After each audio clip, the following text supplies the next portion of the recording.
Hello, Muggles, and welcome to Disney Co. in the Nose, Harry Potter and Universal Edition. This is episode 5, and we will be talking Diagon Alley at Universal Orlando, being guided by Chapter 5 of Harry Potter and the Sorcerer's Stone. I am Bruce Beal, owner of 407 and Beyond Vacation Company and the blog Disney Co. in the Know. And tonight I am joined by Disney Co. in the Know contributors Hannah. Hey, y'all. And Steven. Hey, everyone. And Jake. Hello. And before we get going with our discussion tonight, Disney Co. in the Know podcast is sponsored by 407 and Beyond Vacation Company, Disney and Universal experts that help plan and book your perfect family vacation. So all you have to do is show up, have fun, and create family memories. Visit us at www.407vacations.com and check out our Thursday night show of Disney Co. in the Know, where the team discusses the current Disney and Universal theme park news and discusses topics such as our favorite restaurants, favorite attractions, and more. Check us out on YouTube at Disney Co. in the Know. All right, guys, I am excited for this episode, and I say that after every introduction for every show, I have realized. But I really am that excited for these episodes. So tonight, we are going to try a new format that I am particularly excited for. And it is going to start with a 60-second recap of the chapter. And that chapter is Chapter 5 of Harry Potter and the Sorcerer's Stone and Diagon Alley. So with that said, does everyone see the timer? Yep. Perfect. All right. Well, this week's responsibility for the 60-second recap falls to yours truly. And so I am going to attempt to give the plot points for this chapter in less than a minute. So to get us started, I'm just going to get going. So in now.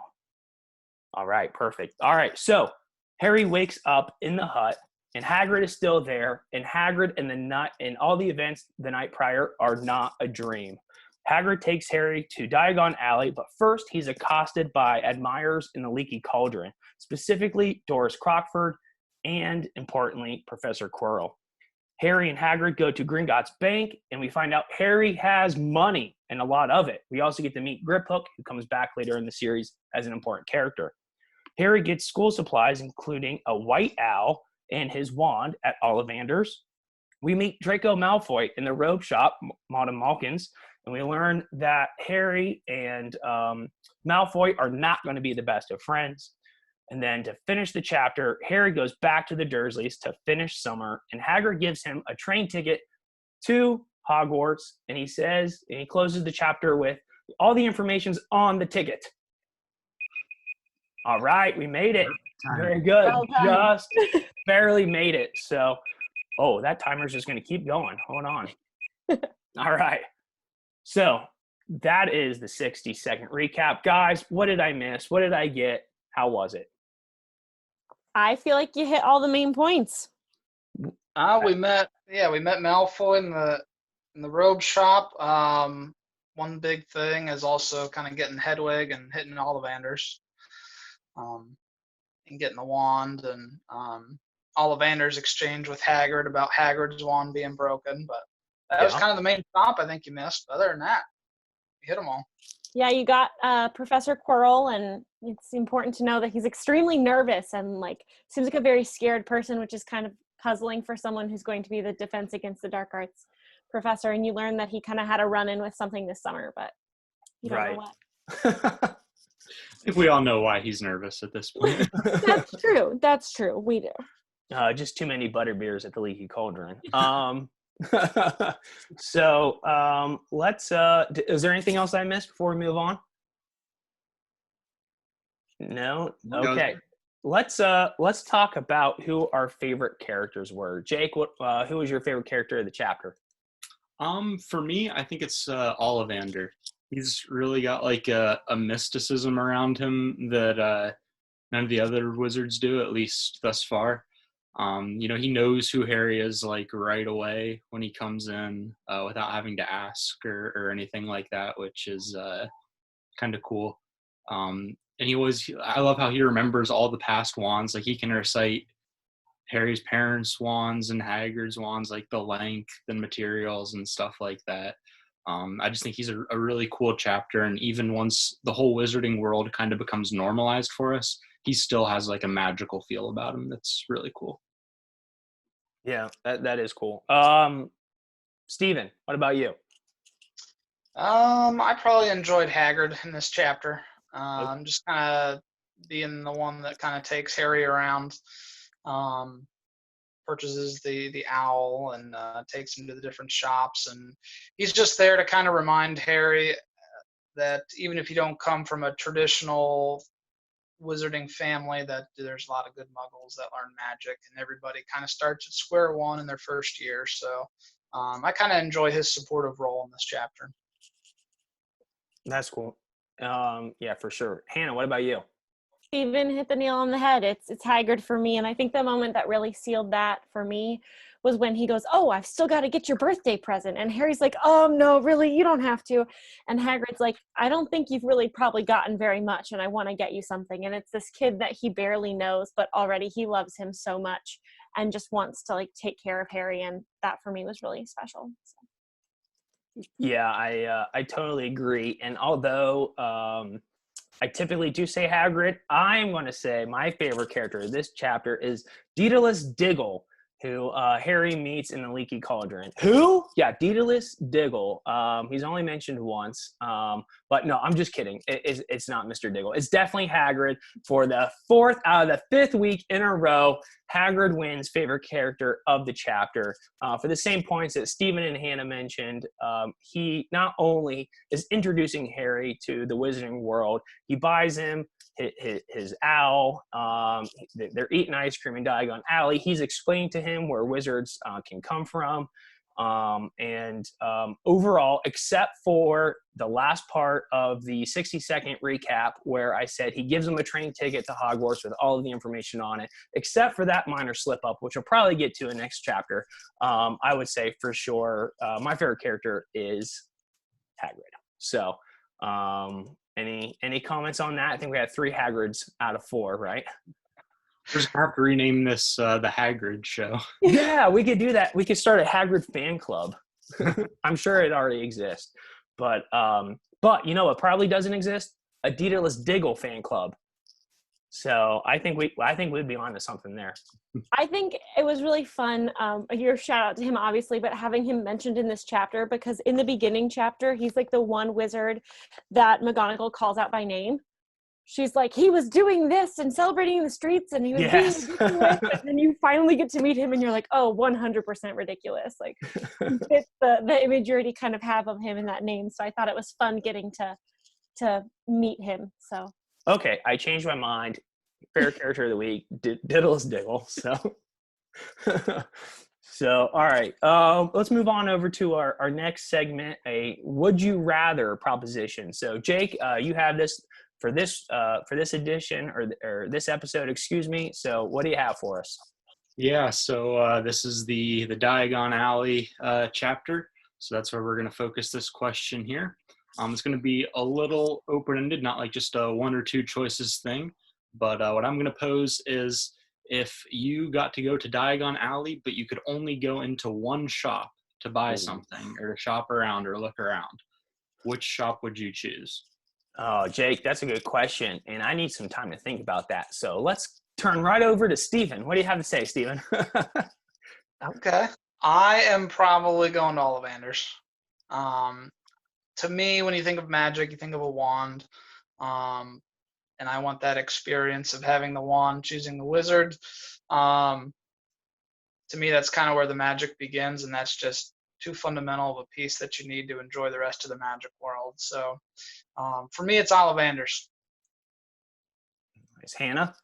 I would probably say Ollivander's as well, but I'm going to argue also the Leaky Cauldron, just to kind of have another viewpoint up there, because Steven makes great points about Ollivander's, but the Leaky Cauldron, I feel like, is the first taste of Diagon Alley in the magical world that we get, and it's such an iconic shop for, you know, like they go to the Leaky Cauldron in a lot of the books and the movies, and it's referenced a lot, and you know, it's where we meet Quirrell, and it's where so much happens. And I think it would be really cool to just get to experience that like part, you know, and get down to enjoy the drinks and the food and yeah. Right. And where else are you more likely to run into Doris Crockford and Daedalus Diggle, right? Exactly. So, Jake, good question. If we are opening this up to Diagon Alley from any books of the series, I'm going to the Weasley's Wizard Wheezes joke shop. But if we are maintaining this Would You Rather to chapter 1, I'm probably going to go to Ollivander's as well and get the wand and go through the whole Ollivander experience. So, Jake, what about you? For me, I'm going to be the odd man out here. Ollivanders would be really cool. Definitely one of the top ones. But I'm going to say quality Quidditch supplies. Okay. I don't know. I'm a big sports fan, and Quidditch has always been one of the coolest things in the Harry Potter world to me. I wish it got focused on more. I know it does get focused on a lot in some books and some chapters, but I always love reading about Quidditch. It's such a cool part of the universe, and even beyond just the whole sports aspect of it, like flying on a broomstick would be so cool. Like that'd be awesome. So definitely quality Quidditch supplies for me. Yeah, that's a good one. Actually, I didn't even think about that one. So I'm jealous that you thought of the Quidditch supply shop. So that's a good one. So any other comments on stores that we would visit in Diagon Alley? I feel like it would be really cool to visit the bookstore also. Like think about all of the magic contained within all of those books and all of the knowledge of the wizarding world. Like I feel like I would be Hermione in that sense, where I would walk in and I would want every book that I could get my hands on to learn as much as I possibly could. Yeah, I would probably just befriend Hermione and go to the Quidditch shop, but no, I'm teasing. Yeah, that's a good one too. And there's a good scene at the bookshop in movie 2. So, but we'll get to that way later on. So, anybody else before we move on to our next segment? So, Jake, a good would you rather, and that is such a good segue into our next segment, which is Spotlight Universal Orlando. And not only can you read about Diagon Alley in chapter 5, and not only do you see Diagon Alley in the Sorcerer's Stone, the movie, but you can visit it in person at Universal Orlando. And we have all been, and there are several aspects that it is almost a direct translation from the movie, from the film to real life. And so in this segment of Spotlight Universal Orlando, we're going to talk about the things that you can do at Diagon Alley in Universal Orlando, the food that you can eat, the places you can visit, the places you can shop. And we're going to start off by talking about the entrance to Diagon Alley. And one of the more famous scenes in the Harry Potter movie series is Hagrid tapping on the bricks and the bricks opening up and him and Harry walking through to Diagon Alley. And you too can do that, minus a little bit of the magic, but you too can do that at Universal Orlando. And so one of the entrances into Diagon Alley is a series of bricks, and you walk through them, and you can imagine yourself in the movie walking through, going to Diagon Alley, and you walk through and it opens up, and it's the main drag of shops and stores. And at the end of that strip sits Gringotts Bank with a big dragon on top. What do you guys have to say about the entrance into Diagon Alley? Well, less about the entrance, but you mentioned Gringotts a little bit, and I just wanted to say, like, that's such a good idea for a ride. Like, reading through this chapter and stuff, and you read about them going through the tunnels and stuff. Like, it literally is like an amusement park ride already built in. So I love how that's incorporated in at Universal. I think that's really cool. Yeah, and before we talk a little bit more about the attraction, just setting up what the attraction is. It is a thrill attraction that is roller coaster based, but mixes in motion simulation. So riders get into the mine carts, and you are directed down into the mines or into the ground of underneath Gringotts Bank, and you're on this coaster and you twist and you turn, and there are different scenes up on the sides of the coaster, and those are 3D screens. And so riders are wearing these big 3D goggles to experience the attraction. But I would say just as good as the attraction, which people probably will not agree with this, but just as good as the attraction, I am a sucker for a really good queue. And so, Stephen, what do you think of the queue of Escape from Gringotts? It is one of the most realistic queues that you can be a part of. It's right up there with the castle ride, the other park. It is pretty amazing to walk in those front doors and see the chandelier and see that iconic long hallway with the goblins sitting at their desks on both sides. And then you kind of tour a side of Gringotts that we don't get from the movies, which really just kind of enhances your interest, anticipating the ride. And you get a little bit of a story. I believe it's Bill Weasley who's kind of directing you through. And he's going to kind of guide you through the ride as well. But we get to see some of the offices. We get to see an opportunity where we get in one of the elevators and we go down several floors, kind of into the tunnel system or the mines below Gringotts. And they have the dragon on top that breathes fire, every 30 minutes or every hour or so. And to me, that's just amazing to watch. You can have your ice cream, your butter beer, and the place really goes still. Everybody has their cameras out. Everybody's anticipating this dragon breathing fire on top of Gringotts. And to me, that's one of the most fun things to do in the evening, is to sit around and kind of see this park just stop and pay attention and wait for this dragon to breathe fire. It's just really exciting, and it's just really cool to see up close and then live. Yeah, Stephen, to your point, you said about the crystals in the queue. When you walk into the bank, the front room has over 62,000 crystals as part of the queue. And as you go past all the goblins and you are going to the elevator, you take this elevator down into the crypts of the bank. And it's not a real elevator, but it is superbly done. It is just as good to me as the experience. Like I said, I love a good queue. But Stephen mentioned the dragon on top of the bank.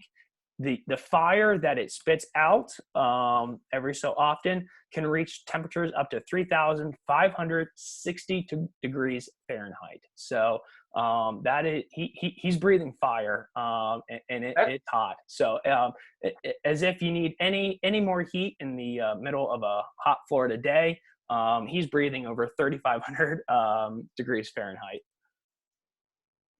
So all right, let's move on over to the shops that you can experience at Diagon Alley. So I'll start off by saying I love going that they added Nocturne Alley to Diagon Alley. I think that is such a great touch that they didn't have to do, because Diagon Alley would have been special even without it.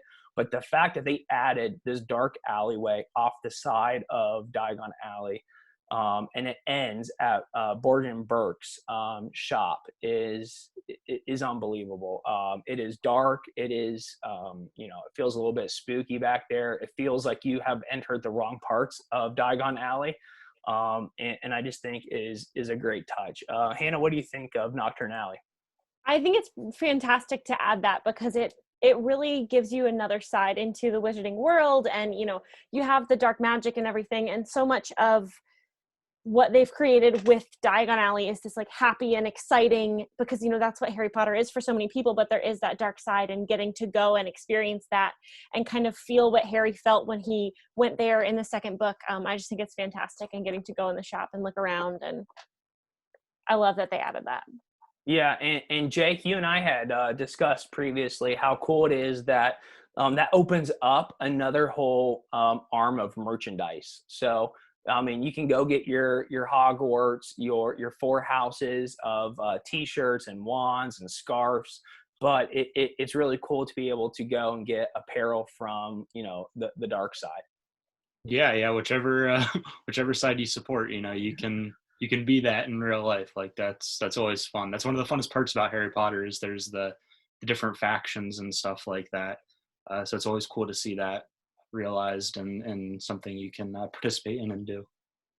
Yeah, and another big staple of Diagon Alley is where I would visit if I was in the real Diagon Alley, which is Weasley's Wizard Wheezes, the big joke shop that they have, and it is down to the very minute detail. The top hat moving, or the rabbit on the top hat. You walk in, it's painted just like the movie, and you can get all of your jokes, all of your stuff there.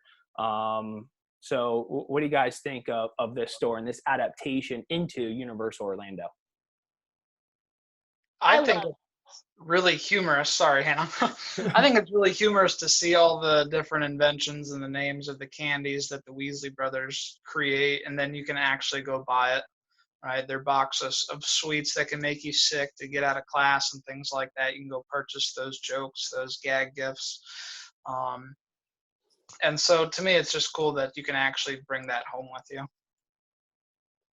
Absolutely. That's what I was gonna say. And I feel like the Weasley twins are two just such special characters to so many people. Like they're so lighthearted and funny, and I love just what they bring to the series. And so getting to go and like into their shop is really cool, and getting to like be a part of their own kind of magic is really awesome.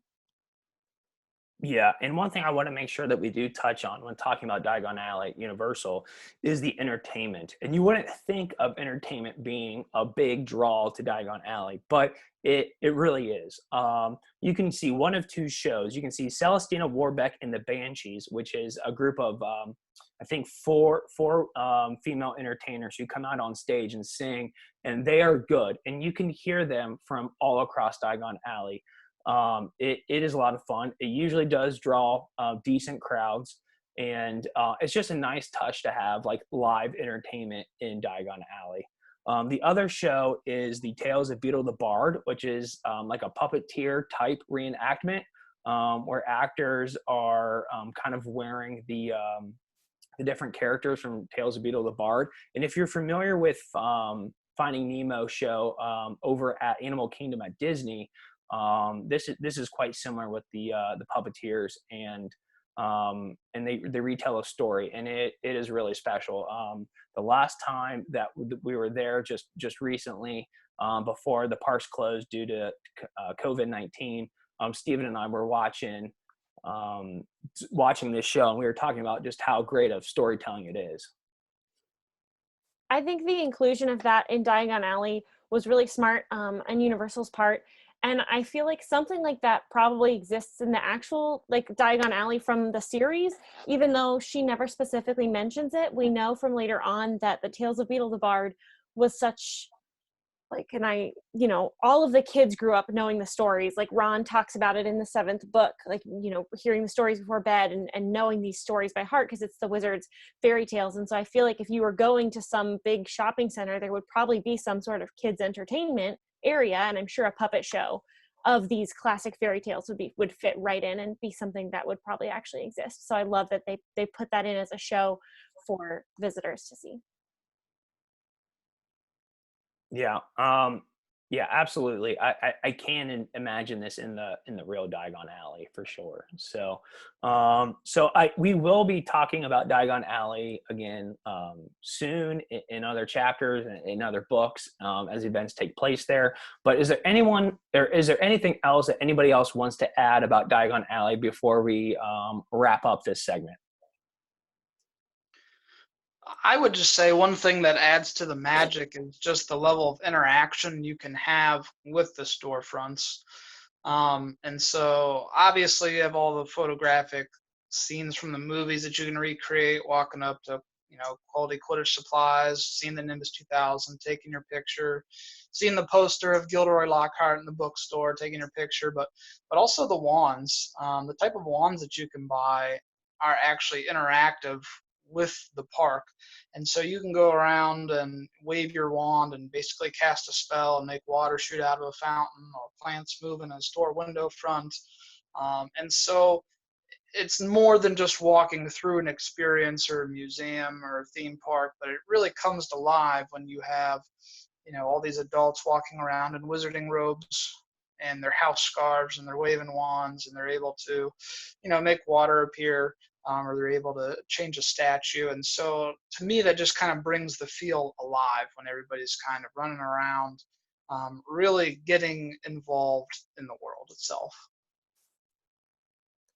That's a great point. And the one thing that I want to touch on real quick, and I will make it brief, about Diagon Alley is I have been in the movie set Diagon Alley in London and Warner Brothers Studio Tour. And I have to say that it was really special to be on the Diagon Alley in which the movie was filmed. But the adaptation that Universal did for Diagon Alley to enter a theme park is superb. It is possibly the best themed land in Orlando theme parks. The adaptation from the movie set and the movies into real life for guests to experience, and each guest have an intimate experience with the land, the food, the entertainment, the shopping, the attractions. It is probably right now my favorite place to be in a theme park, and it is right up there in comparison to Disney's Hollywood Studios Galaxy's Edge or Animal Kingdom's Pandora. It is definitely a special place, and Universal just continues to take that game to the next level when it comes to theming. So, anyone have anything else before we wrap up the show with our last segment? No. All right. Let's turn to Stephen now for our divination section or divination segment of the show. So, Stephen, what from this chapter can we forecast or foreshadow into chapters and story to come? All right, so from this chapter, one thing to look out for readers that's fun and paying attention to as you read further into the book is that this is our first introduction to Professor Quirrell. And, the first time you see the story, read the book, watch the movie, this is a very easily forgettable scene. And I think why it's kind of important to stick out is because this is the first time we kind of see that facade that Quirrell is showing us, and that poor, stuttering Professor Quirrell kind of attitude where he's afraid of his shadow. And I think reading through this book and knowing the story and what's to come, it's going to be really fun to pay attention to Quirrell and, really just how diabolical he is and pulling off this really fake personality just to throw everybody off of his scent and kind of cast some energy onto Professor Snape. So just knowing this is Quirrell's first scene in the book and knowing what he's really up to this entire time, just we can look for scenes and pay attention to him further, just kind of knowing what he's up to behind the facade. Yeah, that's a really good point, and he plays obviously such a huge role in the entire book and the plots that unravel. So that's good. Anybody have any comment for Stephen's divination? I think that was a really great point. You like you said, I think you summed it up well. All right, very good. Jake? Well, I was going to say, one of the interesting things that they talk about Quirrell, maybe this doesn't have a whole lot to do with looking forward, but just fun little facts and stuff about him. Hagrid talks about him like he knows him pretty well. He says, he's afraid of his own students and stuff. But wouldn't this be Quirrell's first year teaching Defense Against the Dark Arts? Defense Against the Dark Arts, yes, Yes. because of what we know with the curse. But my suspicion is that he was a professor in some other area, because they talk about him doing a lot of book research into Defense Against the Dark Arts. Like Hagrid just kind of mentions that he'd been doing a lot of, reading into the Defense Against the Dark Arts, and then that he went off this summer to get firsthand experience. So my guess is that he may have been a professor of some other subject and then got hired into this role, just like we see happen to Snape later on. That would make a lot of sense. That's a good way to think about it. Yeah, that would clarify. That